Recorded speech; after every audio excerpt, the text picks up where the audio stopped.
So let's just do a very short meditation before we begin, not as long as this morning. И каждый раз, когда мы начинаем, очень хорошо начинать с небольшой медитации. Давайте в этот раз тоже сделаем. So just take a moment to focus on the breath. Как и в начале занятия, мы сосредоточимся на дыхании. And if you have a technique that you already use, А если вы уже пользуетесь некими медитативными техниками, то, пожалуйста, используйте то, что вы то, чем вы лучше владеете. If not, then just pay attention to the sensation at the tip of the nose. А все же остальные просто на кончике носа, там, где вот дыхание входит и выходит у вас в ваши ноздри. Just staying present with the breath as you inhale, as you exhale. И мы просто присутствуем вот в этом месте умом, без какого-либо отхождения. Когда мы отходим, возвращаем. And whenever the mind wanders, gently bring the mind back Мы to the breath. засекаем вот это блуждание ума, вспоминаем о том, где надо присутствовать, возвращаем его на это место. Okay, so we'll do this for a few minutes in silence. Займемся этим буквально на пару минут.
So now with our minds a bit more focused, we'll set our motivation. Теперь мы перенесем наше внимание на мышление о нашей мотивации. So similar to earlier today, we can think about being here initially for ourselves so we can have more joy in our lives. И как и в начале, мы подумаем о том, что мы здесь находимся потому, что мы уже имеем возможность изучить все способы, как сделать свою жизнь более радостной, привнести больше радости в нее. So that we can cultivate what His Holiness and the Archbishop are giving us as advice to be more joyful. Его Святейшество Далай-лама и епископ, они дают нам определенные советы о том, как мы могли бы использовать свою жизнь, чтобы сделать ее более радостной, принести в нее больше радости. But as we've already seen earlier today, we live in a world of interdependence. И ключевым моментом здесь, как мы уже обсуждали, является наша способность увидеть мир и все вещи в нем как взаимозависимые. So all the work that we do on ourselves, others benefit from as well.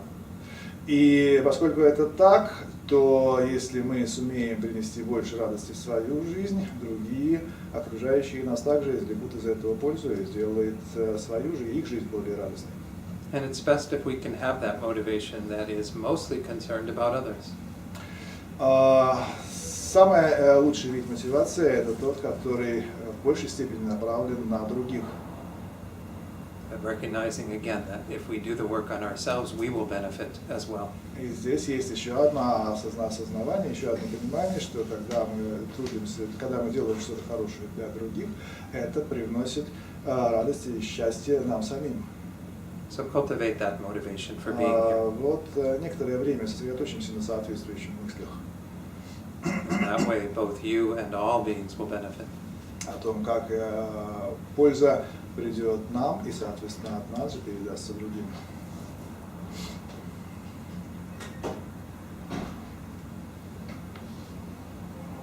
Then you can open your eyes fully. Теперь откроем глаза, и будем присутствовать здесь и сейчас. And there was a question. Был вопрос у девушки до обеда. У меня даже не вопрос, а просто мои наблюдения на тему перспективы.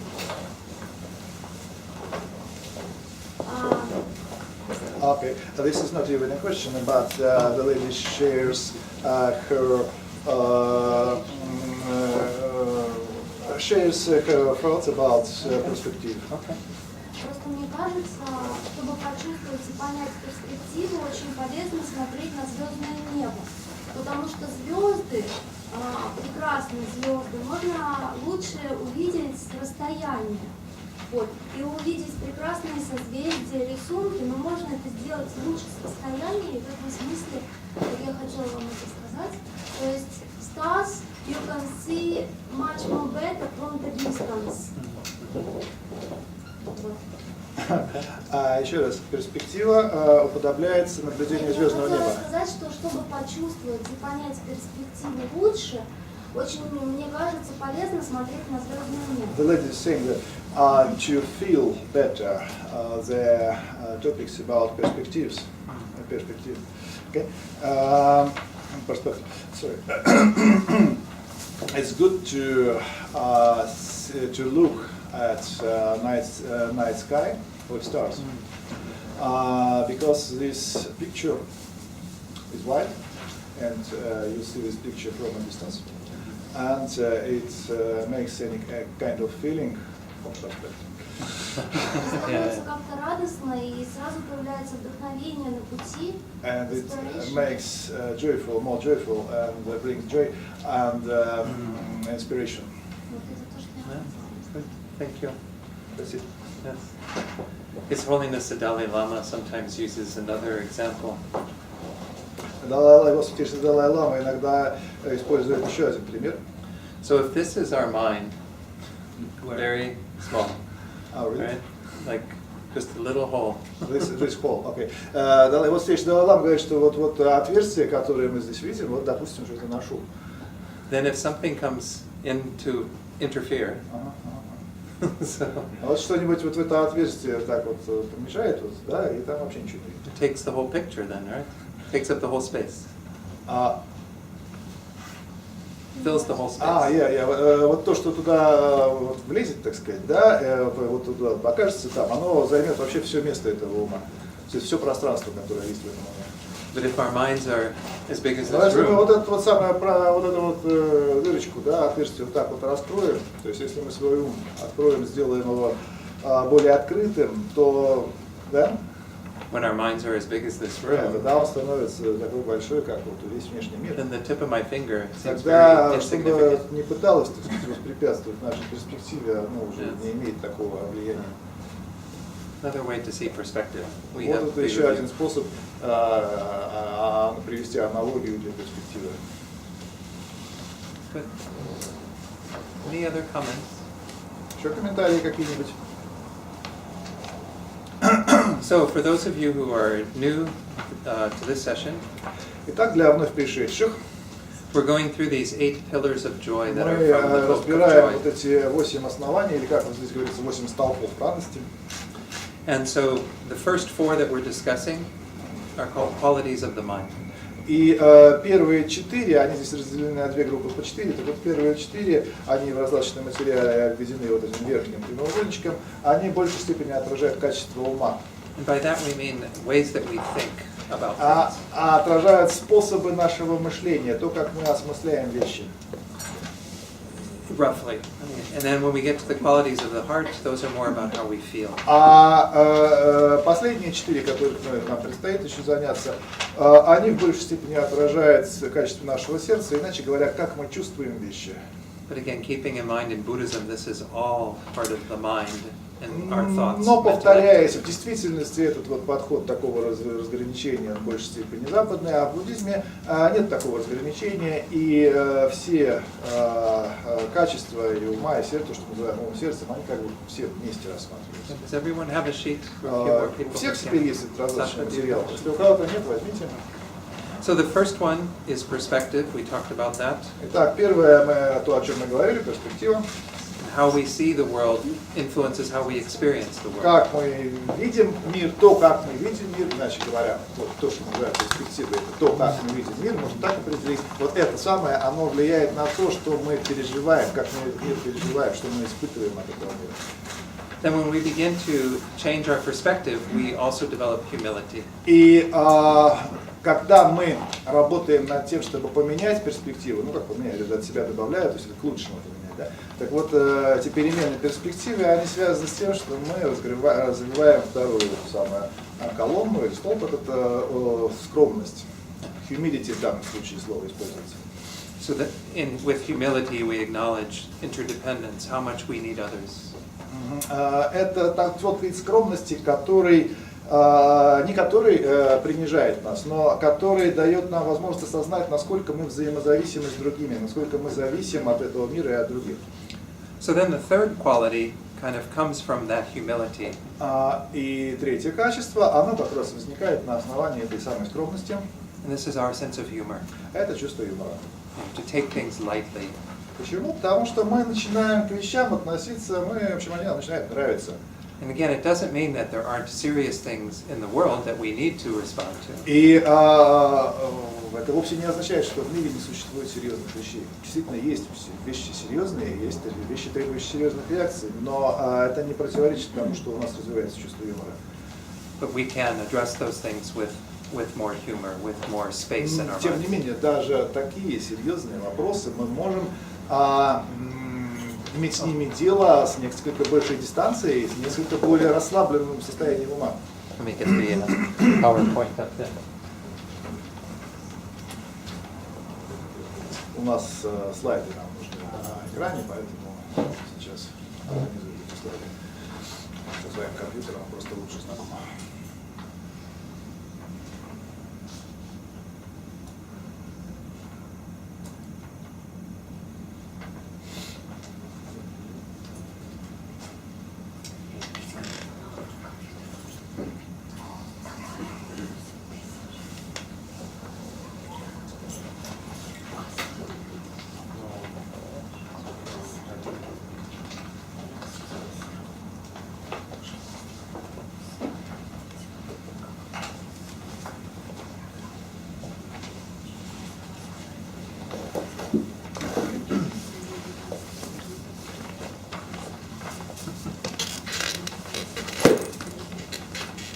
Another quality we need patience. Еще одно качество, которое надо, это терпение, безусловно.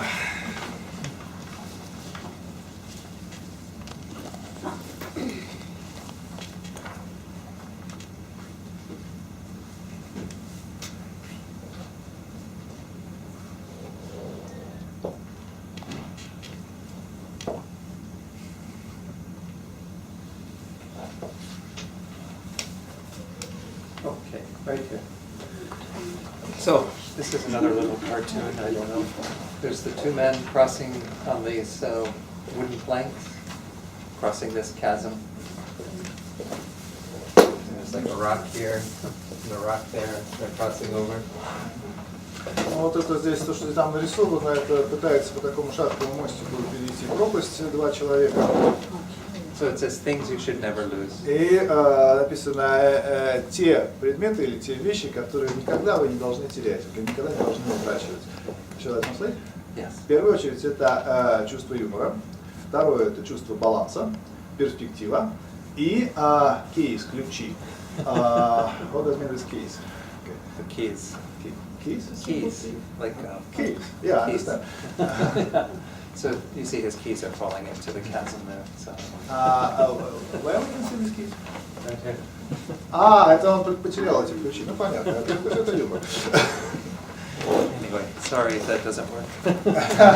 Sorry, I just didn't see these keys. Okay. All right, so let's go to the next slide. So, again, this is just, I'm going to summarize some of these slides, but essentially, if we look at His Holiness and the Archbishop, we see that they embody this sense of humor. Если мы вот посмотрим эти ролики, которые упоминались на YouTube, и вообще вместе посмотрим на Его Святейшество Далай-ламу и архиепископа, то мы увидим, что они, вот их, они, когда они вместе, они просто само воплощение этого юмора. And what happens with the sense of humor is that it does help us to break down the barriers we have between ourselves and others. В чем один из важных смыслов чувства юмора? Почему так важно смеяться? Потому что уходят важные барьеры между людьми и становится возможным совместное сопереживание момента. And when we have genuine humility, we can laugh at ourselves. Когда у нас на самом деле развита скромность, мы вполне можем, we can laugh at ourselves. Yeah. Мы вполне можем, мы можем нравиться сами себе, мы можем любить самих себя. Смеяться. Really? Sorry. Можем смеяться над собой. Okay. And in that way, we can experience our shared humanity. И вот это тот способ, которым мы можем разделить, так сказать, которым можем поделиться. Because we see that we are all vulnerable. Vulnerable, you know this word, vulnerable? Subject to suffering. Okay. Да. Значит, когда мы понимаем, что все мы находимся в похожей ситуации, мы все уязвимы.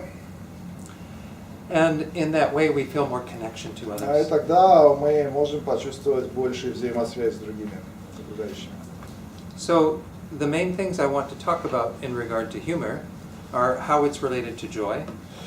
Здесь ключевой момент, который хотел бы Дон обсудить, это касательно юмора, это связь юмора с радостью. So maybe that's obvious.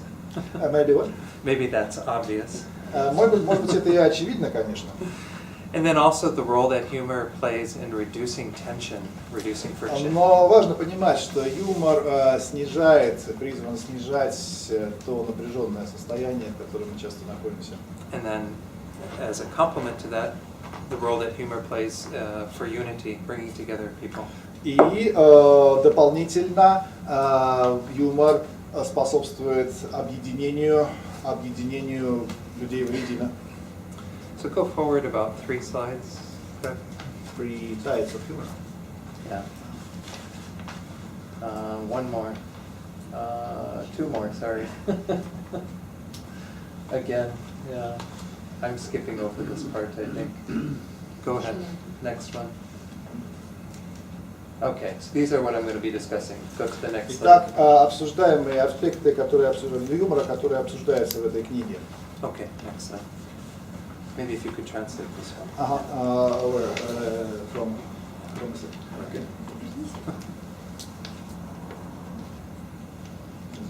You can go back to Is it next? Yeah. Or where is it? Right here. Oh, wait.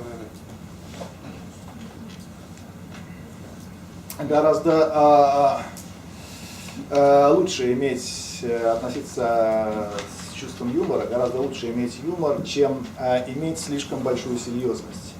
Далай-лама это говорит архиепископ. Далай-лама отвечает: смеяться и шутить намного лучше. Тогда мы можем полностью расслабиться. Я встречал в Японии некоторых ученых, они объяснили, что искренний от самого сердца смех – это не искусственный смех.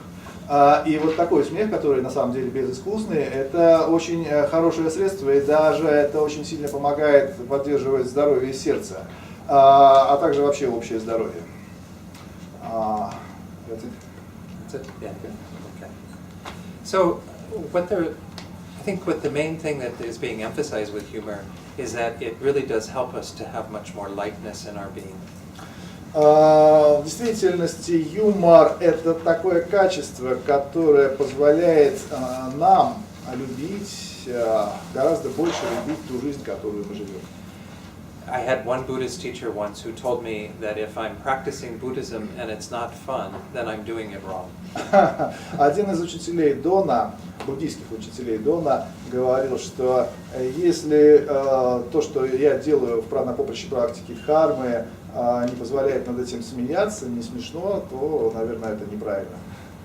So certainly when we see His Holiness the Dalai-lama or Lama Zopa Rinpoche, we see that they are very joyful, very laugh a lot. Посмотрим на таких больших учителей, как Его Святейшество Далай-лама или Лама Сопа, мы увидим, что они очень радостные и они вообще смеются.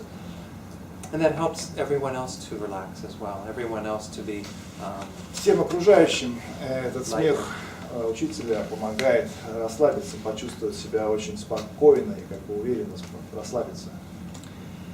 And so the second topic in terms of, I mean, we can see then that humor does bring joy, does make us feel lighter. Ну и во-вторых, юмор, он, собственно, приносит радость. So the second topic is the idea that humor helps to reduce tension. Другая идея состоит в том, что юмор способствует снижению напряженности.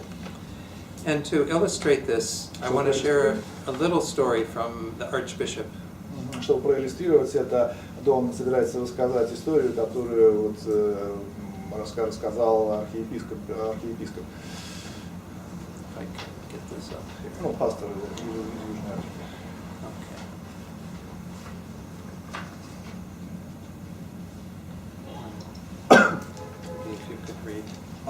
Дон предлагает мне просто перевести слегка. Итак, когда архиепископ посетил Руанду вскоре после геноцида, его попросили провести беседу с представителями Хуту, это одно из племен, с представителями Хуту и Тулси. Но, возможно, кто-то знает, а кто-то не знает. Я просто скажу, что Хуту и Тулси это были два. Одни из них использовали Хуту и устроили геноцид Тулси в самой Руанде, и там было очень такие тревожные события, была кровь. Вот, в общем, Хуту были на, так сказать, наверху, в позиции власти, а Тулси притесняют. Вот, и вот архиепископ попросили провести, так сказать, говорить с Хуту, представителями Хуту и Тулси, и он говорил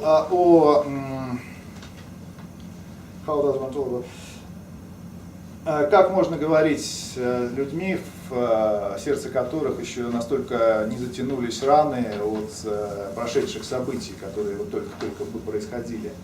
Каково же было решение, что же сделал архиепископ?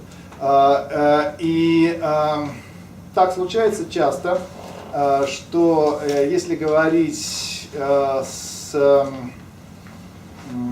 через юмор, используя определенный юмор в своей речи, это помогает донести истину до людей даже в самых трудных ситуациях. Он начал разговор с историей о людях с большими носами, а также о людях с маленькими носами, и о том, как люди с большими носами попытались изгнать из своего общества людей с маленькими носами. Вот.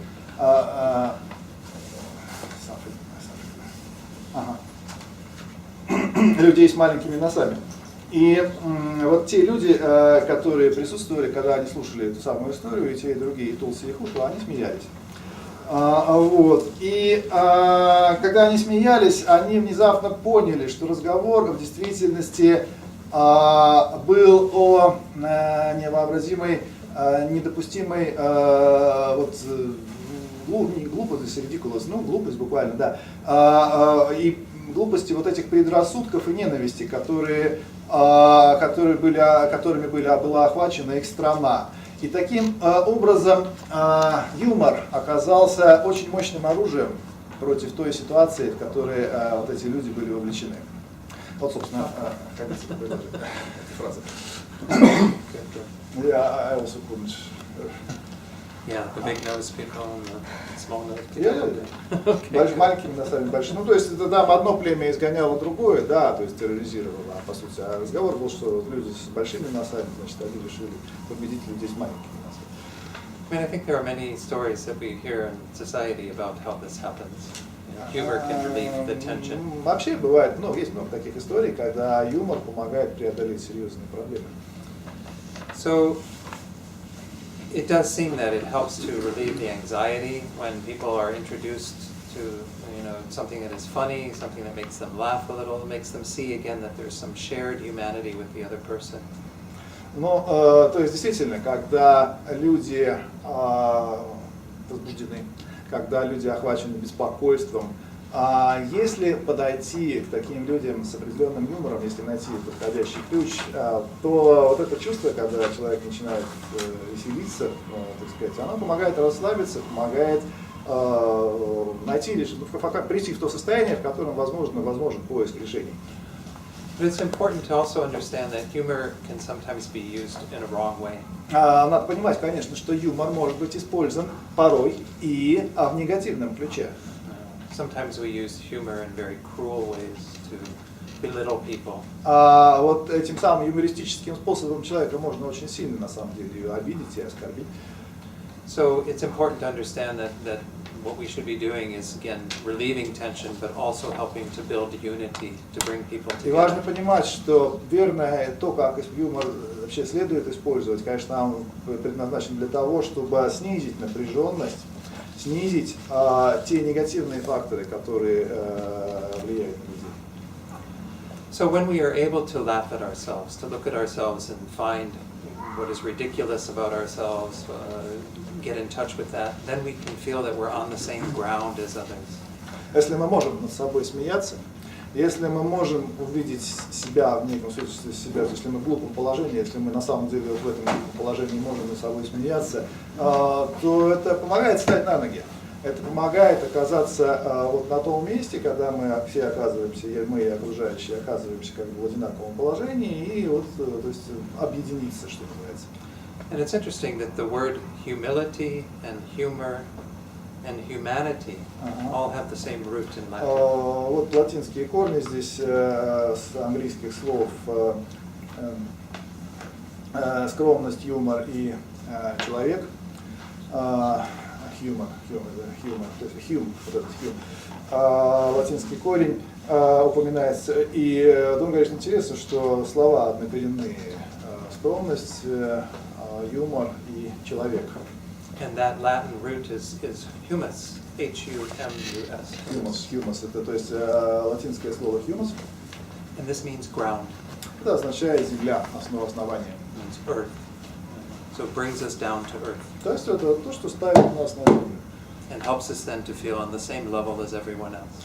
И помогает нам, способствует тому, чтобы мы оказались на одной и той же земле, на одной и той же почве, что все окружающие наши, все остальные. So go forward a few slides. Пойдемте дальше со слайдами.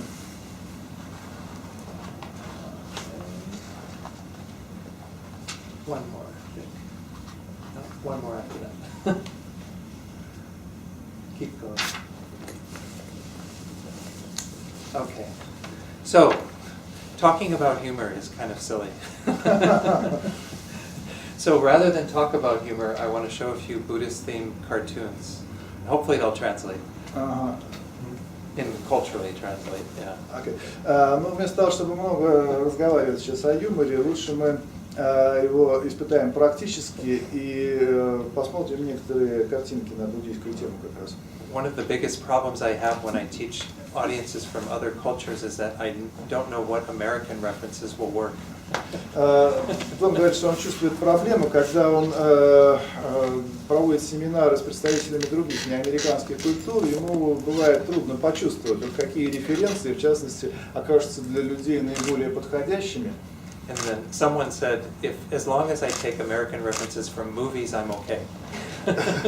И кто-то ему сказал, что если переводить вот эти примеры из американских фильмов, то это везде пройдет. В общем, это везде пройдет. Ну, наверное, попробуем. Okay, so next slide. Пойдем дальше. So in this slide we have the monk who is teaching the students. Здесь мы видим монаха, который обучает неких, так сказать, обучающихся. And the one woman has her hand up. Значит, эта девушка поднимает руку, что хочет сказать или спросить. And she says, you say that life is suffering, but isn't it also complaining? Она говорит, что вы тут говорите, что жизнь это страдание, а разве это не жалобы еще к тому же? Complaining. Complaining. Complaining. Complaining about. Жалобы. Ну да, жалобы. So you suffer and then you complain about your suffering. Ну вот жизнь страдания, это еще и жалобы же. Like I said, I'm not sure these all translate. This is on the family trip to Nirvana. Are we there yet? Ну да, вот эта картинка, значит, это семейный, так сказать, поход в Нирвану, да, и там парень спрашивает сзади мальчика, а мы уже там или еще нет? This is like being in the car on your family vacation. That one translates. Okay. Next one.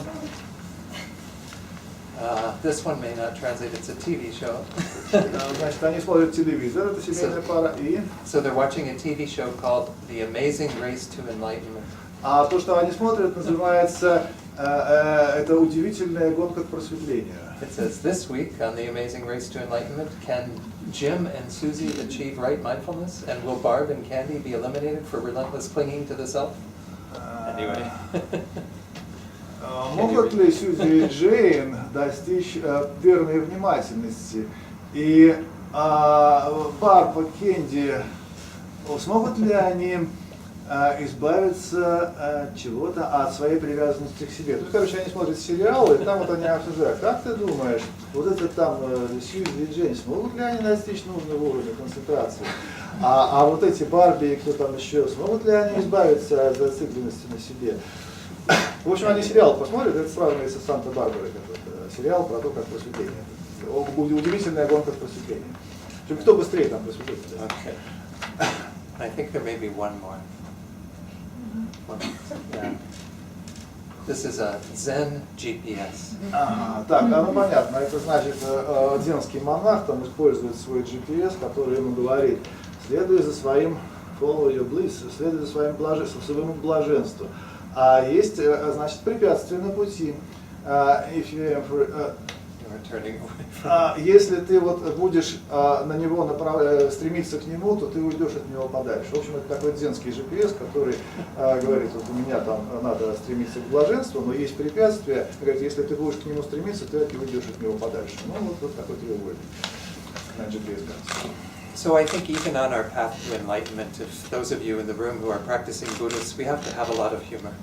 Ну, в общем, практикующие буддисты практики, они, в общем-то, им полезно иметь достаточное чувство юмора. Be able to laugh at ourselves and not take everything too seriously. Слишком серьезный подход непродуктивен. Okay. Let's go to the next slide. Go to the next one.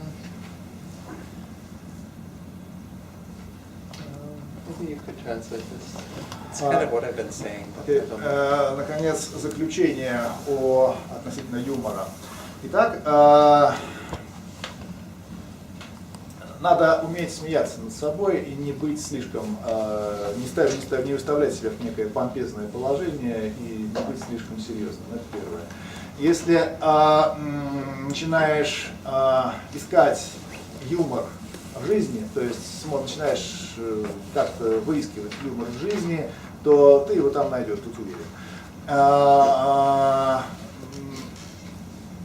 Тогда ты прекратишь задавать вопросы, почему я, и начнешь понимать, что вот та же самая жизнь происходит не только для тебя, но и для всех остальных. То есть все мы в одинаковой одной и той же лодке, иначе говоря. Да? Значит, и все становится легче в этом случае, включая твою собственную способность к принятию других такими, какими они есть, и принятию этой жизни такая, какая она есть. So this is where we're moving to in the fourth of the pillars. Вот таким образом мы переходим к четвертому столпу, который у нас обозначен в разработанном материале, acceptance, приятие, принятие. So let's go to the next slide where it has the practice Пойдемте advice. Следующий слайд.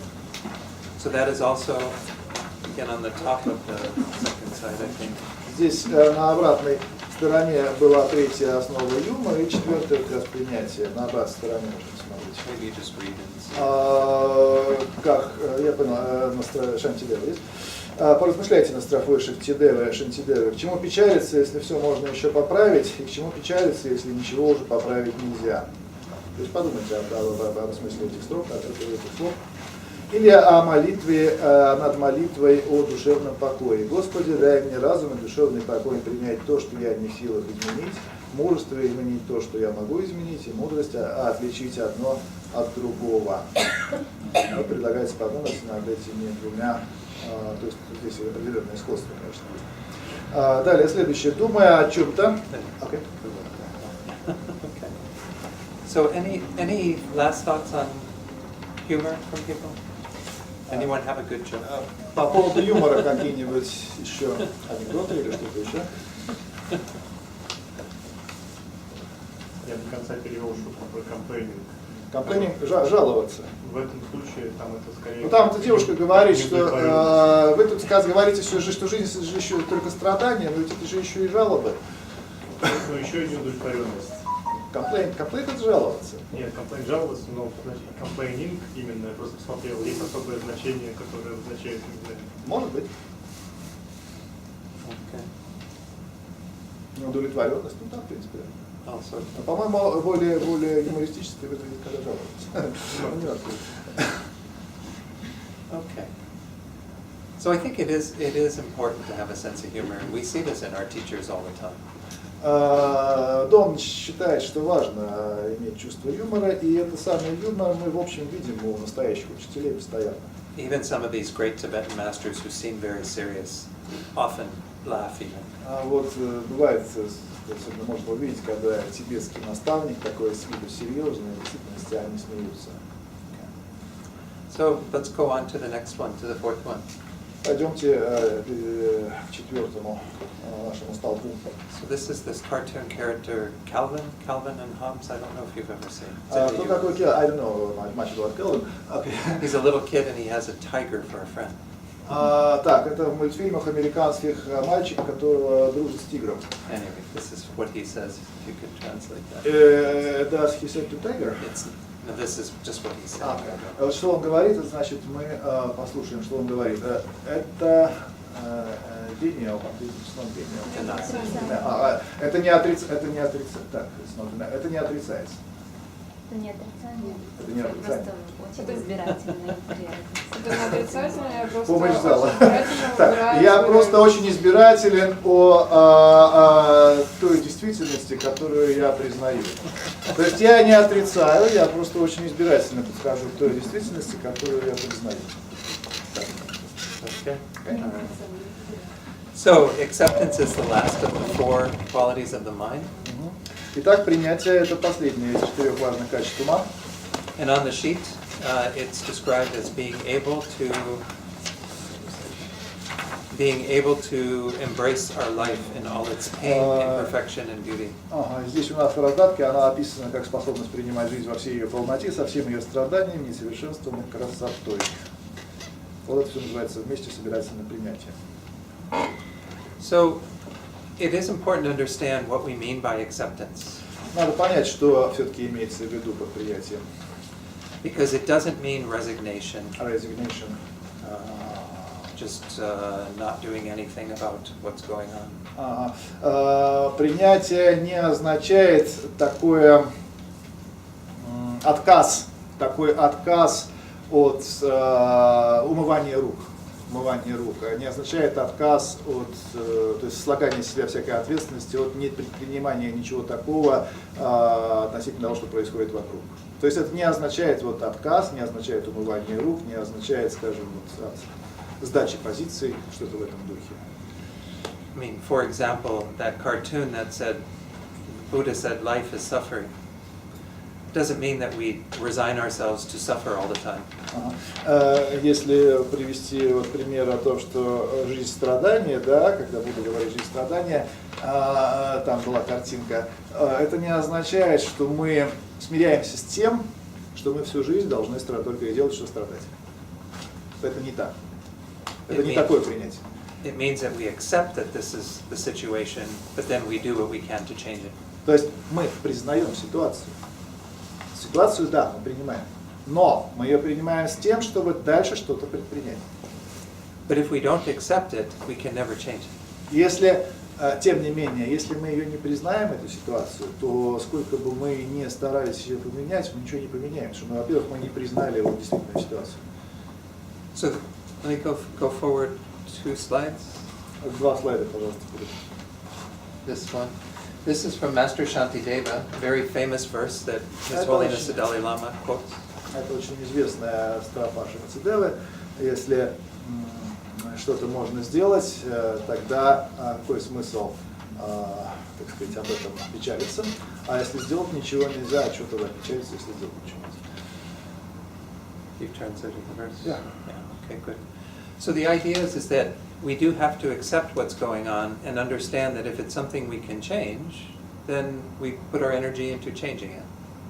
Какой смысл? Смысл в том, что надо принять, то есть, осознать буквально. Принять, иначе говоря, в данном случае осознать. Осознать, что происходит. Осознать конкретно, что происходит. Если с этим что-то сделать можно, надо просто, не надо вот на это как-то, так сказать, впадать в аффект, а надо просто это сделать. А если сделать ничего нельзя, ну какой смысл тогда уже действительно впадать в аффект, если все равно уже все. And if there are things that we have to accept that we cannot change, then getting sad or depressed doesn't help any. Ну да, я забежал вперед, и здесь Дон, собственно, это и сказал, что если сделать что-то можно, нет никакого смысла впадать в аффективное состояние.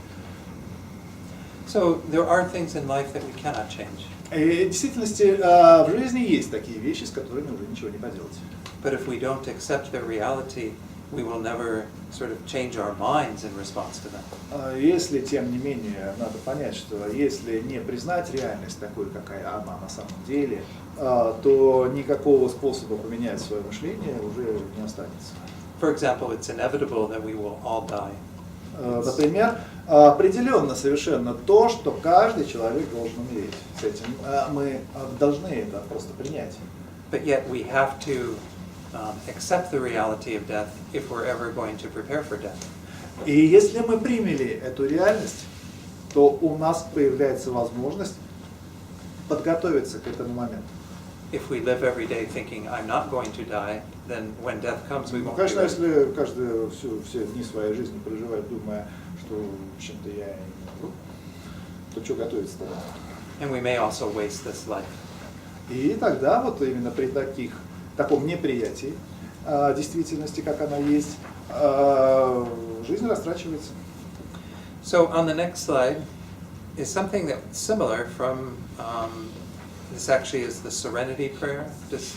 Maybe in Russia you're familiar with this prayer. It's from a Christian tradition. Yeah. Sorry, I don't know this prayer in Christian prayer, but here it is written. Yeah. И дальше второе, это вот христианская молитва, которая мы говорили. Господи, дай мне разум и душевный покой, принять то, что я не в силах изменить, и мужество изменить то, что могу изменить, и мудрость отличить одно и другое. So this is actually often used by, in the U.S. it's called Alcoholics Anonymous. Это часто, как Дон объясняет, используется Alcoholics Anonymous. В собраниях анонимных алкоголиков они часто это произносят. Yeah, people who are struggling with alcoholism То есть and они wanting борются sobriety. за алкогольной зависимостью, вот они эту молитву используют. But essentially says something very similar, that we have to accept the things that cannot be changed. We have to change what can be, and then we have to know what's what, which is which. Но смысл этого послания в действительности очень похож на предыдущий. То есть надо принять те вещи, которые изменить невозможно. Надо поменять те вещи, которые изменить мы в силах. И надо знать, уметь различать, отличать одно от другого.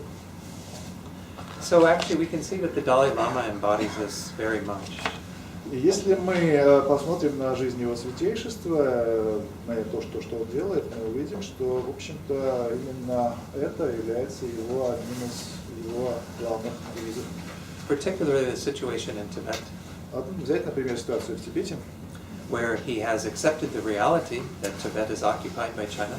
Он нашел в себе, так сказать, силы, то есть он принял ту ситуацию, что Тибет находится в оккупированном состоянии, оккупирован Китаем. But that doesn't stop him from doing what he can to free Tibet. И это, он принял эту ситуацию, это не остановило его от тех его усилий, тех его попыток, которые он предпринимает для того, чтобы привнести в тебе больше свободы.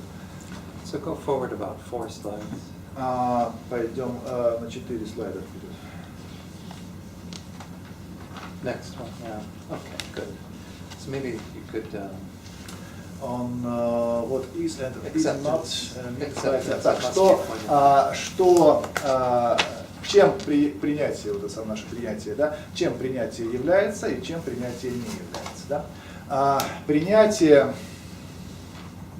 следует сказать, что принятие это чувство или, скажем, позиция противоположная сдаче, то есть как бы сдача, когда сдаются, да, когда руки вверх, противоположная сдача, противоположное поражение. То есть принятие это позиция противоположное поражение, противоположная капитуляция, вот, наверное, хорошее слово, противоположная капитуляция. Вот. Так, архиепископ Далай-лама является теми двумя людьми, наиболее неутомимыми активистами, наиболее неутомимыми активистами для создания лучшего мира и для его обитателей, для тех, кто населяет этот мир. Но при этом их активизм, их активность проистекает как раз из чувства, из глубокого чувства принятия того, что собой этот мир представляет. Я понятно перевел? Значит, еще раз. Капитуляция, следует сказать, что принятие должно быть понято как противоположное чувство капитуляции. И архиепископ Далай-лама являются теми двумя наиболее неутомимыми активистами для построения лучшего мира для тех, кто населяет этот мир. Но при этом вся их активность, вся их деятельность основывается на глубоком чувстве принятия того, что этот мир собой представляет. Вот так. So we have to begin by not denying what's going on, accepting what's going on. Поэтому начинать надо с того, чтобы признать и принять, что происходит. And then you proceed from there, you grow from there, you make changes. И отталкиваться от этого. То есть любые перемены надо начинать с того, чтобы понять, что происходит. So when we have acceptance, how it helps us to have more joy is that we can actually not be struggling against everything all the time. Как это помогает в развитии радости? Причем здесь радость? Помогает так, что если у нас есть позиция принятия, если у нас есть чувство и позиция принятия, это помогает нам не биться головой об стену, не бороться со всем, что происходит вокруг. I mean, somebody brought up aging earlier, right? As we get older. Мы, например, некоторые из нас вот сейчас находимся в состоянии старения. То есть мы вот некоторые из нас присутствующих, некоторые стареют.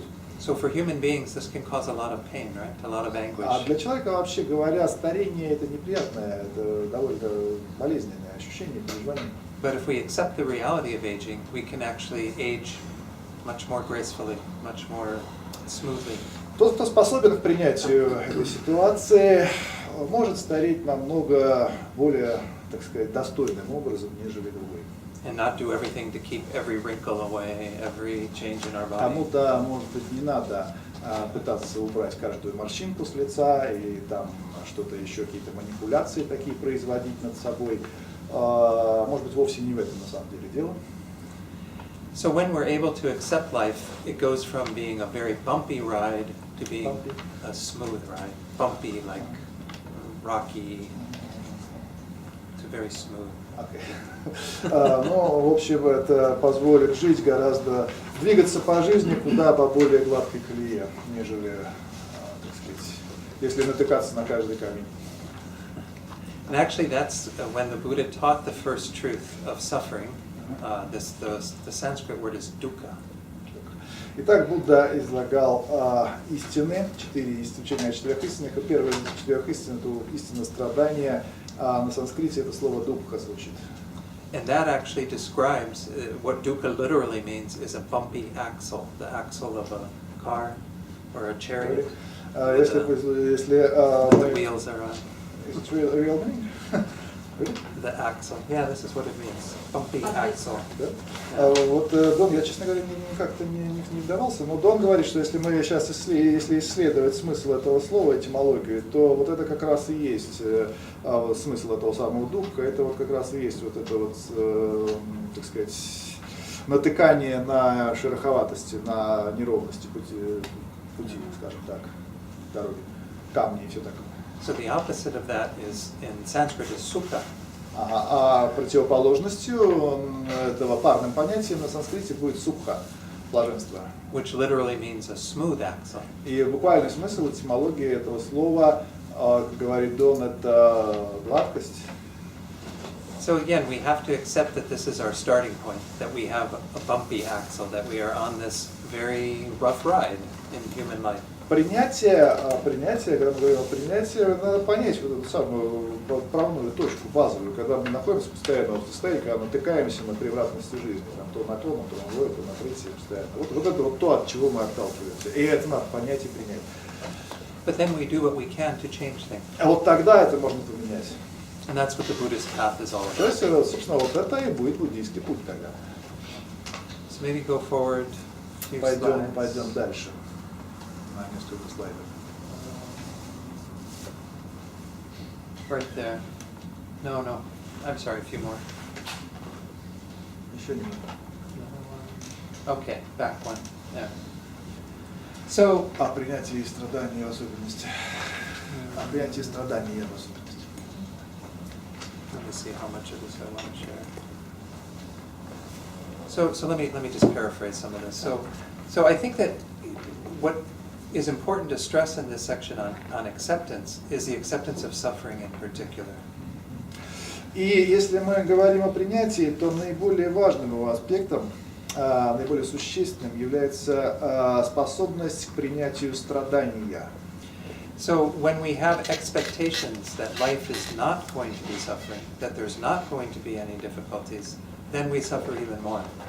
Если у нас будет такое ожидание, то есть если мы вдруг начнем ожидать, что в жизни не будет трудностей, что в жизни больше не будет никакого страдания, никакой боли, то вот тогда мы получим этой боли гораздо больше. In fact, there's a sutra of the Buddha that's called the Arrow Sutra. Arrow. Есть такая сутра о стреле. And so in this sutra, the Buddha says that there are two arrows. Он говорит, что есть две стрелы. The very first arrow is the suffering we have to experience. Первая стрела – это само, собственно, то страдание, которое нам приходится испытать, которое в нас вонзается. As long as the causes and conditions are there, we will have that suffering. Пока действует причина и следствие, пока закон кармы действует, у нас будет протыкать нас эта стрела, ничего с этим не поделать. So this is the suffering of aging, the suffering of illness, the suffering Таким of образом, death. мы испытаем все те страдания, которые нам положено испытать, включая старение, болезни, смерти и так далее. So in the moment, we can't do much about that first arrow. И вот в отношении этой самой первой стрелы, в данный момент мы многое сделать не можем. But the Buddha says over time we can be rid of the Он не first говорит, что arrow. мы совсем не можем. Но он говорит, что со временем, да. Но прямо сейчас сразу вот сходу нет. But what we do is we get the first arrow, it pierces us, the first arrow pierces us. Итак, первая стрела обязательно нас пронзит, с этим ничего не поделать. And then we create a second arrow and pierce ourselves. Но мало этого, мы, люди, мало того, что они получают вот эту самую стрелу, которая их пронзает первая, они сами еще берут и втыкают в себя еще и вторую стрелу. And the second arrow is all the stories we tell about the first arrow. А что такое вот эта самая вторая стрела? Это все те истории, которые люди рассказывают про первую стрелу. It's all the mental embellishment, exaggeration. Это все то, что накапливается в уме, в разговорах относительно того, насколько все плохо. So we end up making more suffering for И ourselves. от этого все страдают еще больше. We have maybe the physical suffering and then the mental То есть мы suffering. получаем вот это самое физическое страдание, а затем еще себя добиваем вот этим вот душевным. So it is important to understand the role that we play in creating most of our suffering. if not all of it. Надо понимать, научиться понимать ту роль, которую мы сами играем в том, чтобы вот на нас сваливается еще больше страданий. So when we accept the reality that there are first arrows, that we will age, that we will get ill, that we will die, then we don't need to create the second arrow. Если мы на самом деле научимся принимать ту действительность, которую составляет первая стрела, то есть мы начнем понимать и принимать, что да, мы стареем, да, мы умрем и так далее, то тогда уже не будет необходимости вонзать в себя вот эту самую вторую стрелу. Then we can relax when things don't go our way. We can be more responsive to what's going on. Это позволит расслабиться, позволит быть более, скажем так, более отзывчивым к действительности. Any questions on this idea? Какие мысли, вопросы на этот счет, насчет сказанного? How many of you are brand new to Buddhism? Скажите, а вот из присутствующих, кто из вас из присутствующих совершенно является новичком для буддизма? То есть для кого буддизм это что-то такое, что еще вообще мало известное, мало понятное? Is anyone brand new? Okay. Maybe I'll just briefly talk about the Four Noble Truths. Может быть, тогда, поскольку такие люди есть, мы кратко еще осветим 4 благородные истины. Because it is important to understand this Это важно as, понимать. like, it's a Buddhist perspective. Потому что вот эти 4 благородные истины, это вообще буддийская перспектива, это все то, что собой представляет буддизм, самая основа. These are called the Four Noble Truths because when we have become what they call a noble being, an Arya, we will see these truths very clearly. У них называются 4 благородные истины, арии сати. Почему? Потому что когда некто достигает состояния благородного существа, арии, вот такое существо, ария, он очень ясно, очень с большой ясностью видит эти самые 4 истины, наблюдает их вживую. So the very first truth is what we called earlier, the truth of dukkha. Первая истина называется духа. We usually translate this as suffering. Обычно мы переводим это как страдание. But it's bigger than just what we often think of as suffering. Однако, если сравнить с обыденным смыслом, то смысл этого понятия шире, чем в него вкладывается в обыденном понимании. So what we think of as suffering usually is only one part of that. Почему так? Потому что то, что мы обычно считаем страданием, это всего лишь одна часть от того, что здесь имеется в виду. We often call this the suffering of pain. Мы называем это страданием боли, допустим. Or evident suffering. Или очевидным страданием. The idea is that we all accept this as suffering. Это вот то самое, то, что мы все получаем, и то, что мы должны научиться принимать. And this includes aging and death И and сюда illness входит and и grief. старость, и смерть, и все остальные проблемы. Anything mental or physical that causes us А anguish. также все то же самое, что относится на ментальном или физическом уровне, что доставляет явную боль, и, то есть явное, вот, собственно, то, что мы называем страданием, все это вот, входит в явное, или, скажем, страдание, да? Страдание боли. But there are two more levels of suffering that the Buddha taught. Тем не менее, Будда учит о еще 2 других уровнях страдания, которые не входят в это обыденное представление. The second one, Второе. after the first one was suffering of pain. The second one is suffering of change. А второе – это страдание перемен. So suffering of change means that even when we have something good that happens, something delightful, delicious, enjoyable, we can't sustain it. Второе страдание перемен, что это означает? Оно означает, что даже если мы получаем нечто достойное, скажем, восхищения, что-то приятное, что-то очень хорошее, у нас нет никакой способности это так или иначе удержать. So those types of experiences are impermanent, they change. И все такие вот переживания, они все подвержены переменам, они все уйдут. So, for example, Venerable Робина likes to use cake as an example. Ну, часто используют пример пирожного. So with cake, first of all, if I were to bring in a cake and ask you if you'd like a piece, and you were able to say, no, thank you, I'm still experiencing the pleasure from the first piece of cake I had, then it would work. Then it would work. Then it would be a lasting source of happiness.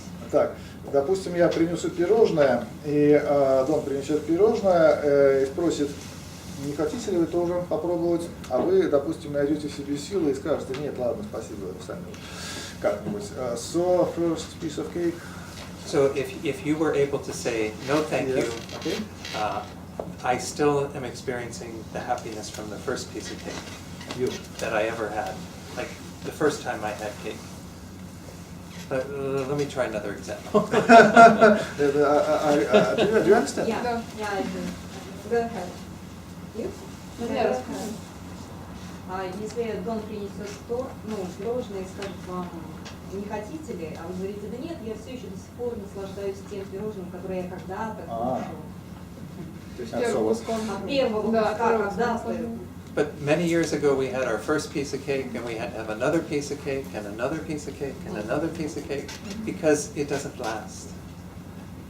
I have no sense of humor.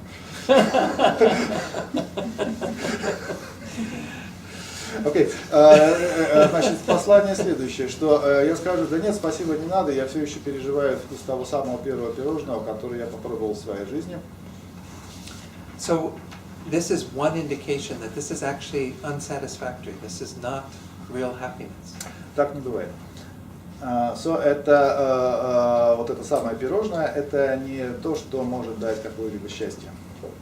I'm not saying don't eat cake, И в данном случае речь не о том, что Дон пытается сказать, не ешьте пирожных. but we have to understand Но надо понять, the что limitations of eating cake. То, что может дать поедание пирожного, имеет свои границы, свои ограничения. И больше, чем эти границы And this объективно есть, не получишь. and this goes for everything, all sensory Ну, pleasures. допустим, пирожное, ладно. На самом деле эти такие, ну, не те же самые, а свои границы есть у каждого переживания, которые мы вообще можем иметь. But another way to understand this is that if I were to bring in a big cake Ага. and I offered piece after piece after piece to one person, Ага. it wouldn't bring more happiness, right? Дело-то все в чем, что, допустим, Дом принесет вообще такое серьезное пирожное по размеру подходящее, и будет вот некому человеку, который уже должен не будет скромничать, он давать ему будет еще кусочек, еще кусочек, еще кусочек. Больше счастья он ему все равно не даст. Потому что съесть он все равно не сможет слишком много.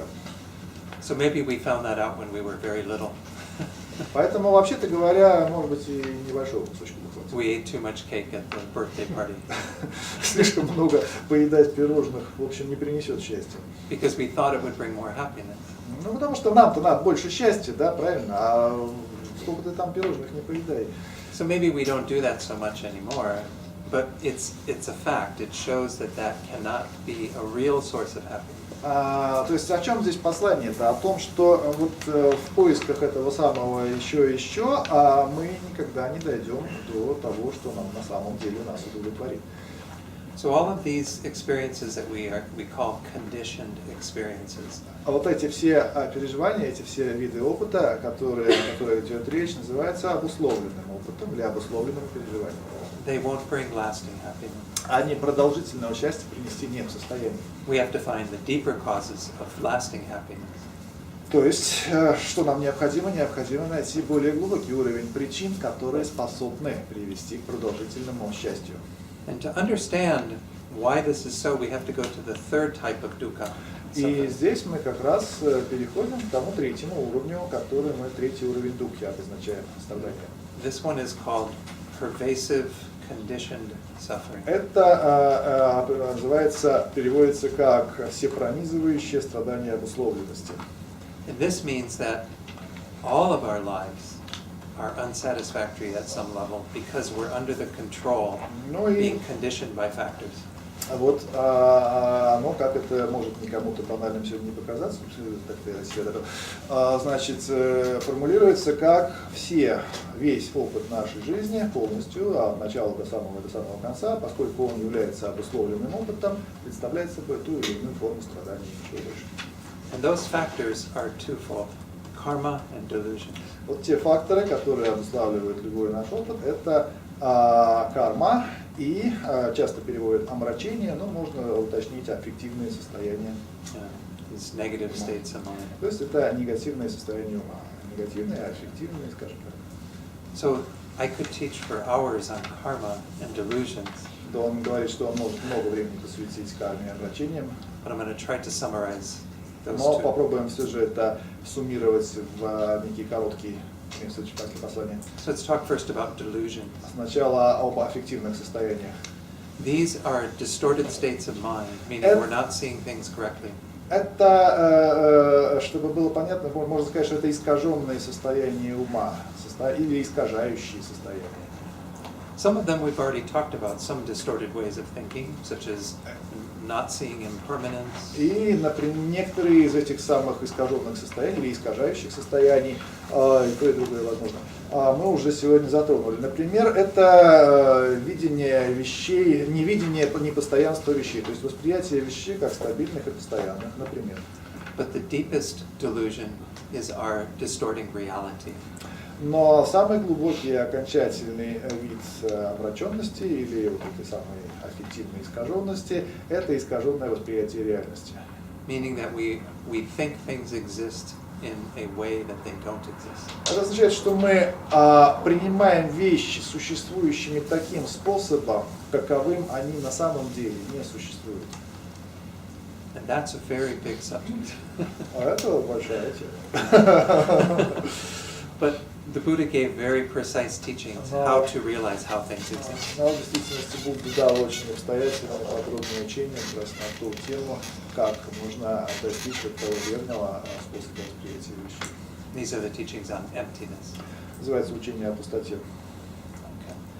Based on that distorted thinking, we engage in actions.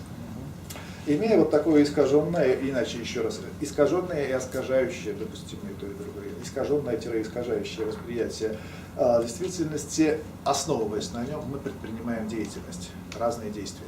And the word karma literally means action. Вот это самое слово «карма», в кавычках, оно на самом деле означает буквально действие. So when we engage in actions through our mind, wherever you point to Эти mind, действия происходят в нашем уме, они происходят в нашей речи, происходят в нашем физическом уровне. but then also through our body and our И на speech, физическом уровне, и через речь, then we create karma. Вот когда все это происходит и на том, и на другом, и на третьем уровне, на всех этих уровнях создается карма. And that karma acts like a force that has results. Эта карма выступает силой, которая производит последствия. So everything we experience is the result of our past karma, Все, что мы испытываем, любой наш опыт, какой бы то ни был опыт, является следствием наших прошлых совершенных действий. and all that we create, how we act in relation to our experience creates future karma that we А то, как experience. мы взаимодействуем с этими следствиями, создает следующую карму, которая будет дальше продолжаться в виде следствий. But karma is essentially the action Но по сути карма это действие. that results in an Действие, experience. приносящее результаты, опять действие, опять и так далее. So there's many complexities to karma, Это довольно сложное, в результате совокупность возникает. and we can't really understand karma at a very detailed level. И очень подробное такое доскональное понимание кармы, оно, в общем, трудно. But there are 4 principles Но, that guide how karma works. тем не менее, о действии кармы есть 4 известных принципа. And these are important just to have some knowledge of. Полезно иметь некоторые знания об этих на уровне вот таких 4 принципов действия кармы. The very first one is that karma is definite. Во-первых, определенность. And by definite we mean that if we do something that is unskillful, it results in an unfavorable result. Что означает определенность? Это означает, что определенность, качественная определенность действия означает совершенную, то есть имеет полную определенность, что качественный результат вот этого самого действия, не то, что там в подробностях, да, а собственно в качестве. Да? То есть какое качество у деятельности, у действия, совершаемого действия, такого же качества будет результат. And if we do something that is favorable or skillful, then it has a favorable result. То есть, если действие неким образом, ну, используется слово skillful, оно искусное, да, как говорит Дон. В общем, если оно позитивное, то соответствующего качества, достойного качества, хорошего качества будет и результат. So if we engage in actions that are in one category, they lead to a similar result, a definite result. Еще раз, определенность – это качественная определенность. Вот как мы можем классифицировать действия аналогичного качества, то есть не аналогичного, а, собственно, такого же качества, просто аналогичного по своей сути, мы получим и результат этого самого действия. They don't get confused. А вот не может быть такого, что действие совершено такого вида, а результат будет совсем другого уже вида. Так вот так не бывает. Okay? That's the first Это principle. первый принцип определенности. The second principle is that karma increases. Второй принцип разрастания кармы.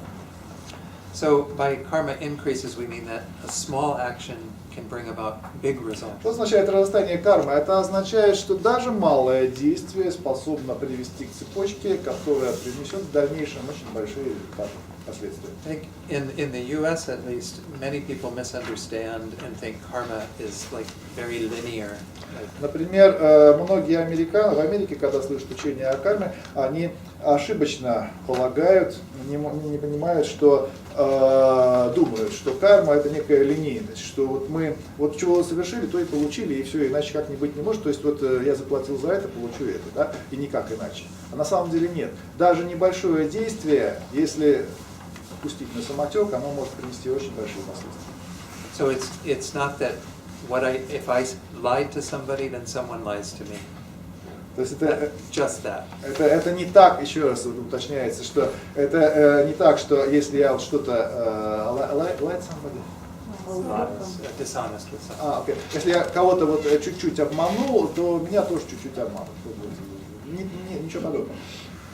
Rather, if I'm dishonest with somebody, I create many different results. Почему так? Потому что когда мы кого-то чуть-чуть вроде бы обманули, результаты мы не контролируем. И что там произойдет дальше, мы не отслеживаем. А на самом деле все это принесет свои следствия. And this happens over time. И это постоянно так происходит, именно так и не иначе. So this is one reason to be very careful. Поэтому требуется осторожность относительно своей деятельности. To not do even the smallest unskillful action, and to do everything we can that's skillful. Потому что мы не знаем, что даже небольшие действия дадут в результате. То есть нам требуется контролировать даже свою малую деятельность и как бы стараться действовать верным образом. Okay. Then the third characteristic of karma is that we don't experience the result if we didn't create the cause, if we didn't create the karma. Третье это what word do you use? One word. Characteristic. Yeah. The third characteristic is we don't experience the result if we didn't Значит, create the cause. я думал, что оно каким-то одним словом называется. Итак, мы не получим результата тех действий, которые не были нами совершены. Никогда. So if we want a particular result in our lives, we have to create the causes. Если мы имеем некий результат в своей жизни или хотим иметь, то мы должно быть совершено соответствующее действие. You can't sit in your room and think, I want to be a Buddha, I want to be a Buddha, I want to be a Buddha, but never create the cause. Ну, сидя у себя в помещении и говоря, что я хочу стать Буддой, я хочу стать Буддой, я хочу стать Буддой, абсолютно ничего такого не сделает для того, чтобы сделать нас Буддой. Of course, this also means that if we have the result, then we did create the cause. То есть у нас, если некий результат есть, то соответствующее действие совершено было, это точно 100%. So if people are lying to you all the time, you must have created the karma for that. То есть вы имеете в виду, что если вас постоянно кто-то обманывает, кто-то или даже все, то это, в общем, говорит о том, что соответствующие причины были уже вами же, собственно, заложены. Of course, when we hear that, then we think we're bad people.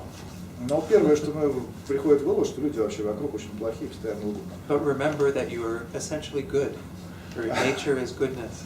Your basic nature is goodness. Ну, надо вообще вспомнить, что наша базовая природа это очень хорошая. You just, У всех есть природа Будды. you just have things that are, like everyone else. We all have difficulties. И что все те трудности, которые мы испытываем, в действительности испытывают все остальные люди. So that's the third one. Don't get the result without the cause. Третье – это связь обязательно. Вот скажем так, обязательное наличие связи результата совершенного действия. Можно вот по прошлому, скажем так, объяснение.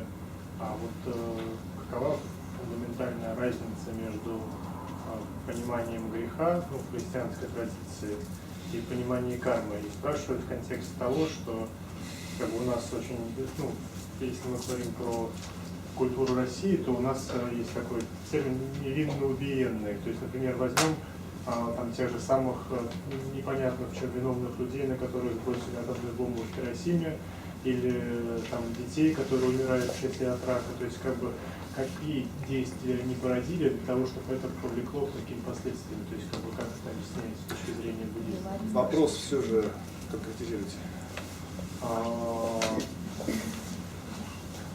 Конкретизировать Вот, вопрос. какое отличие в буддизме? Первое, соответственно, отличие Да. концепции греха от концепции кармы, то есть различие именно культурологическое, ну не знаю, религиозное. Хорошо, значит, отличие христианского от буддийского, и второе. Христианского буддийского греха, концепции греха от концепции кармы. И второй вопрос – это то есть как с точки зрения кармы объясняются действия, последствия, которые не имеют какого-то оправданного действия со стороны пострадавших лиц. То есть, то есть я имею в виду, что зачастую страдают люди, то есть они испытывают страдания, при том, что сами не совершали таких действий, которые бы оправдывали их такое страдание. То есть я привел пример, что бомбардировку и, соответственно, ранние смерти. So there are two questions here. First, what are the differences? What's the difference between Buddhist conception of karma, the result of karma, and Christian idea of blame? Yeah. That's the first question. Maybe first. Maybe you'll remember this. Yeah, sure. Okay.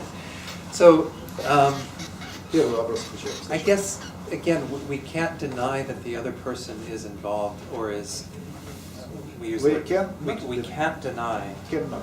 cannot deny that the other person is involved. So let's take one experience. Someone is lying to you, okay? Okay. Мы не можем отрицать наличие связи, наличие вовлеченности другого человека. Допустим, кто-то вам лжет, допустим. So we can't deny that that person is lying, that they're engaging in that action. Мы не можем отрицать, что вот этот самый человек, который, что его участие в этом процессе. But why are they lying to us? Но почему он лжет именно нам? То есть он-то да, он совершает действие, но почему именно он нам лжет? So in terms of karma, we would say that the person is lying to us because we've created the karma. Вот, to be если lied to. исходить из концепции кармы, то объяснение будет такое, что он делает это именно в отношении нас, потому что сами мы создали для этого в прошлом предпосылку, соответствующую предпосылку. So this word blame, we don't really use blame so much because we recognize that both parties are involved. Почему мы вот чем отличается от греховности, то есть это вина, я перевожу как вина, да? Значит, потому что в данном случае следует понимать эту самую идею взаимного участия, взаимной зависимости. То есть вот эти самые все что происходит, происходящие события, да, они связаны с участием в них всех сторон, и нас, и других, и прочих. And we also don't use the word guilt when we think about ourselves. We don't use the word what? Guilt. Guilt. Да, ну, yes, I mean Christian conception of this guilt or blame and so on. Yeah. I'm going to contrast with the Christian view in a moment. What's the difference between sin and karma? Sin, yes. Sin In from, Christianity we say Christian's sin. perspective Sorry, I and forgot. karma. Oh, What was the it blame? difference? Sin. Not Sin. Seven Oh. sins. Yeah. S-I-N. Oh, okay.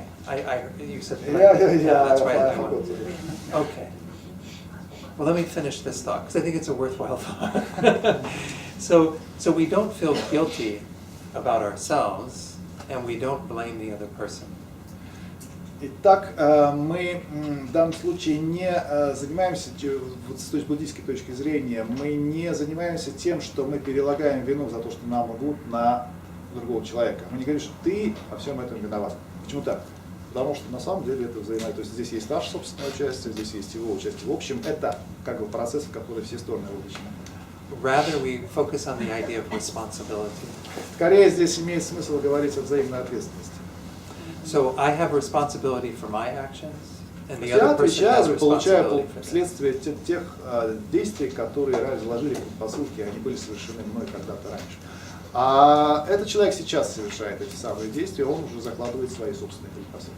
So, going back to what you were asking, and the biggest difference between sin and karma, negative karma in particular, has to do with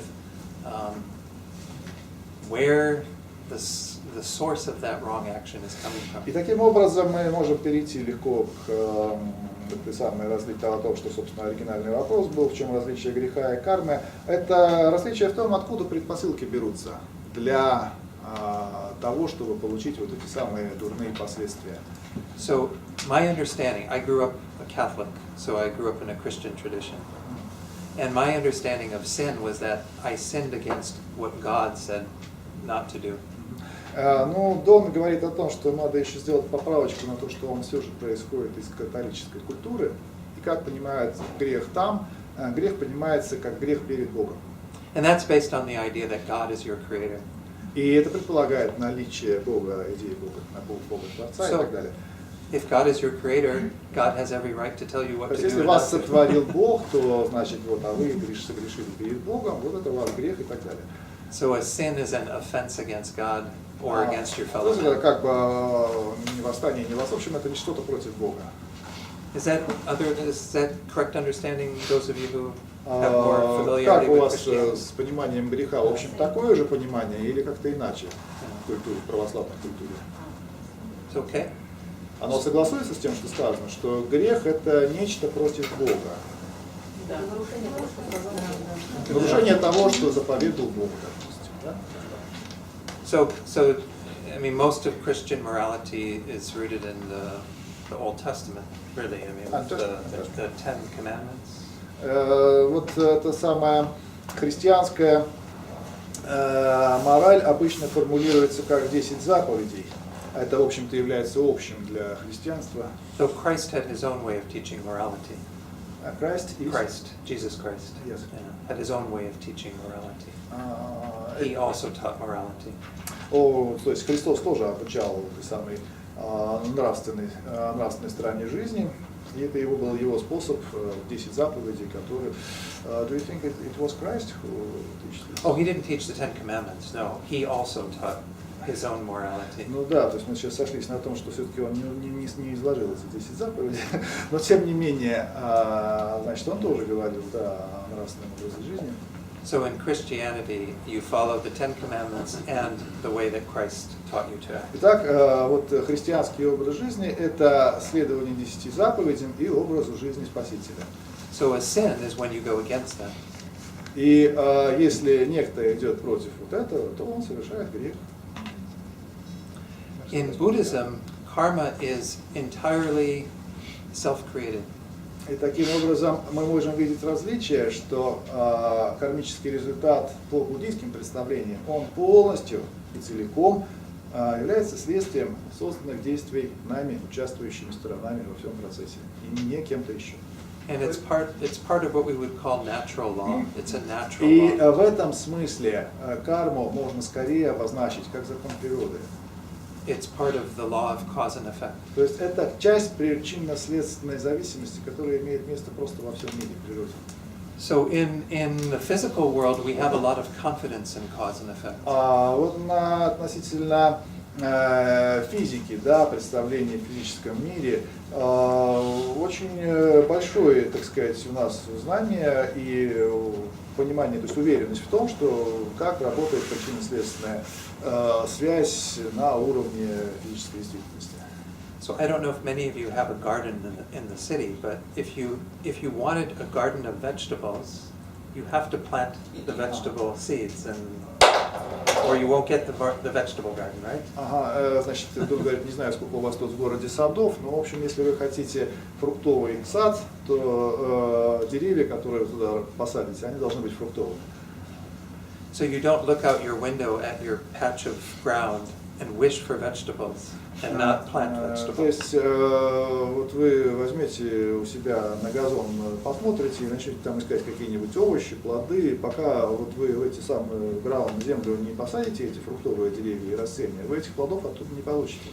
So by karma, the Buddha means that we actually create the И experiences. вот этим самым своим изложением о карме, что имеет в виду Будда? Он имеет в виду, что все вот эти, да, мы получаем много всяких плодов, так вот это именно плоды того, что мы сами туда посадили. So in the physical world, there is cause and effect in И terms of причинно-следственная связь действует vegetables. как в физическом материальном мире, так и она действует, своего рода действия у нее вот на уровне кармы. But in the world of sentient beings, there is the instrument of karma, which creates what we experience.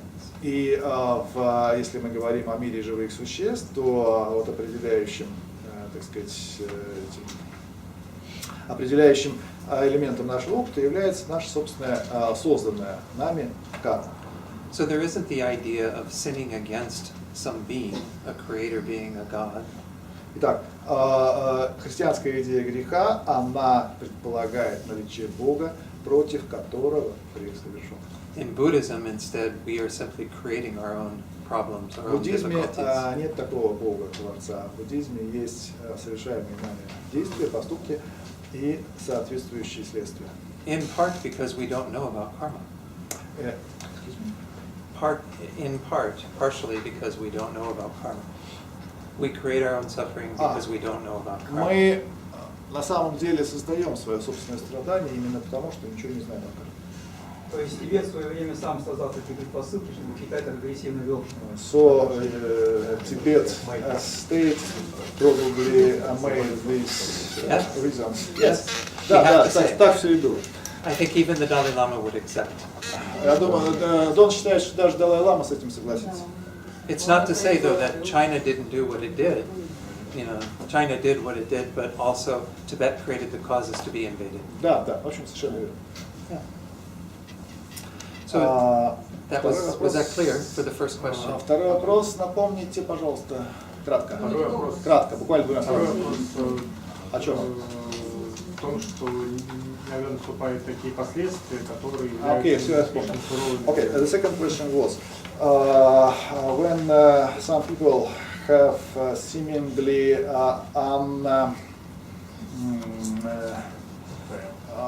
unreasonable consequences, like for example, bomb blast in a city like Hiroshima, yes? And many people suffer and killed and so on, and even small children. They did nothing in this life, but they have this bomb. Why? Okay. So this is where we have to also introduce the idea of rebirth. Okay. Ну, чтобы на это ответить этот вопрос, нам придется использовать разговор о перерождении. The concept of rebirth is based on what we mean by mind. И концепция перерождения основана на том, что мы, как мы понимаем наш ум, или иначе, как мы понимаем наше сознание. Здесь может быть использовано и то, и другое. So we've been talking a lot about our minds today. Мы сегодня много говорили о своем уме. Это все можно синоним сделать сознание. Mind itself in Buddhism is not the same as the brain. И по буддийским представлениям ум-сознание это вовсе не синоним мозга. It is existing in conjunction with the brain and Он, independent да, of the brain. сосуществует и существует в тесной связи с человеческим мозгом, например, с человеческим мозгом. Однако это не то же самое. But mind has its own continuity.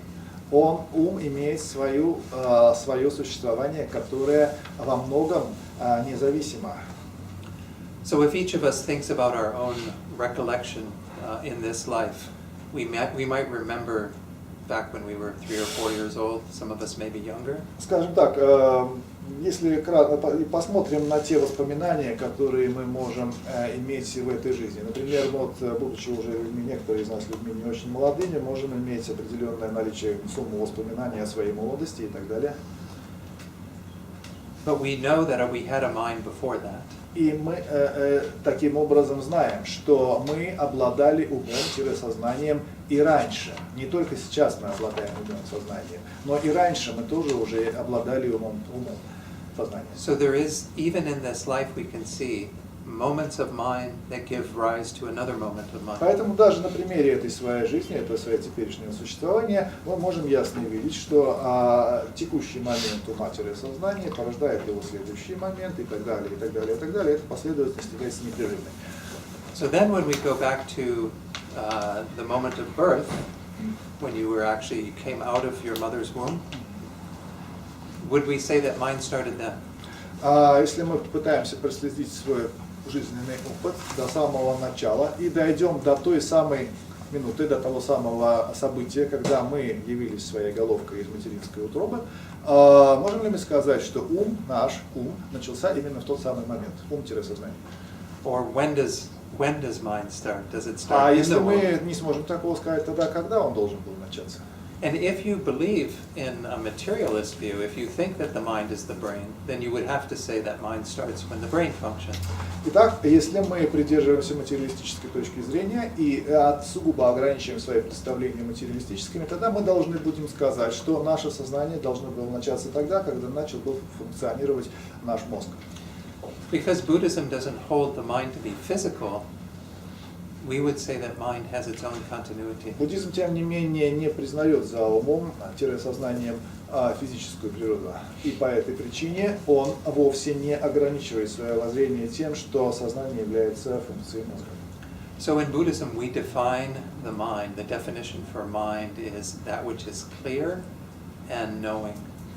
Как в буддизме вообще определяет ум, сознание, скажем так, ум? Как в буддизме определяет ум? Это обладающее ясностью и познающее. Remember the glass of water? Возьмем для примера стакан воды. Это самое вот это то, что обладает ясностью. So again, I'm not trying to make mind physical in talking about that. I'm talking about the clarity. The clarity means that it's not physical actually. Вот это самая ясность, по-английски clarity. Значит, ясность. Это нечто, означает, что это нечто не физическое. Another word sometimes used is luminosity. Светимость еще используется слово. Kind of like the mind, again, it's not physical and has the ability for things to appear to it. Что это означает? Это означает, что, please say once more. It's not physical and has the ability for things to appear To the appear mind. in it. To the mind. Итак, это нечто не физическое и обладающее способностью, такой способностью, чтобы ему являлись все остальные предметы. And this is the function of the mind that is Вот knowing. To know. такова функция ума, называется познающая функция, познание. So with that understanding, there always has to be a previous moment of mind. Если понимание ума таково, то его существование должно всегда обусловливаться предыдущим моментом. В каждый момент его существования обязательно должен обуславливаться предыдущим моментом и так далее, и так далее. Такая вот эта самая цепочка моментов, она не может быть указано ее начало. So there actually is no beginning to mind, Это то, что я сказал. which is pretty mind-blowing. Mind-blowing. I don't know if that translates to Russian. Это немножечко сносит крышу. It's hard for us to understand what beginningless mind means. Вот это вот действительно безначальность ума понять не так легко. But essentially, there is no start to it, so we have created karma forever. Но то, что это означает, что если мы начнем прослеживать нашу вот эту самую цепочку кармы, окажется, что мы ее создавали всегда. So when you have, in the example, an infant who is harmed in a horrible way, accident or whatever, it's not that was the start of their mind. И вот этот самый пример, конечно, ужасного вида, да, когда ребенок подвергается ужасным событиям, в которых он совершенно вроде бы не должен бы подвергаться. Да, в действительности это мотивировано тем, что произошло не в этом рождении. And it also wasn't the start of their karma then. Началось это не сейчас. Their karma has been created Карма, beginningless которая time. привела к этому результату, она была создана много-много раньше. Because there is beginningless mind. Потому что ум не имеет начала. So the concept of rebirth is that mind links up with a body again and again and again. We die, we link up with another existence. We die, we link up with another existence. Что такое концепция перерождения? Она означает, что никакого первого рождения, первой жизни никакой просто не существует. Это означает, что вот мы, будучи тем или иным существом, да, мы живем, умираем, потом мы живем дальше, потом мы опять умираем и так далее, и так далее, и так далее. Тело меняется, ум – это та же самая последовательность. And this is what's called the wheel of life. Это называется колесом жизни, жизненным циклом. And so the Buddha says there are many different states you can be born in. И Будда утверждает, что есть много разных состояний, в которых можно рождаться. But all of them are conditioned, controlled by karma and delusion. Все они без исключения, они являются обусловленными состояниями и полностью подконтрольными карме и аффективным состоянием. Until you get rid of your karma and delusion, you don't get rid of the И cycle of пока life. не исчерпается вот эта самая карма и аффективное состояние, вот это самое колесо существования, оно будет продолжаться непрерывно. So any experience that we have will come from karma in this life or lives before this life. Поэтому любой результат, который мы получаем как результат кармы, он может быть мотивирован, может быть обоснован как кармой, созданной в этой жизни, так и кармой, созданной в какой-либо иной прошлой ипостаси. So I don't know if that's good news or bad news. Хорошо это или плохо, сами решайте. It helps us to understand that Но there is a понять process помогает. involved. Okay. So did that answer your question? Kind of? Ответила ли эта самая концепция на ваш вопрос? Он оставил больше вопросов, конечно. More questions when Yeah. answers. This is good. It's Это supposed хорошо. to bring up. Это хорошо, это так и должно быть. So let me go back to the 4 characteristics of karma. Окей. И теперь мы перейдем к важному моменту относительно кармы. Там мы уже начали говорить о 4 характеристиках. Да, значит, мы сказали, First is definite, определенная, increases, она разрастается, она no result without the cause. нельзя испытать результаты той кармы, которая не была создана раньше. And then the actions that we do aren't wasted. The karma we create isn't wasted. That's the И point. последнее – это то, что созданное действие, единожды созданное, оно не пропадет. То I'll есть, explain that one when we come back after a break. если действие создано, оно не потеряется. Ну, а разъяснение мы, может быть, после небольшого перерыва. Информация никуда не исчезает. Да, информация, наверное. Если только жесткий диск не сгорит. 15 minutes, I think. 10 минут, пожалуйста, давайте, 10 минут.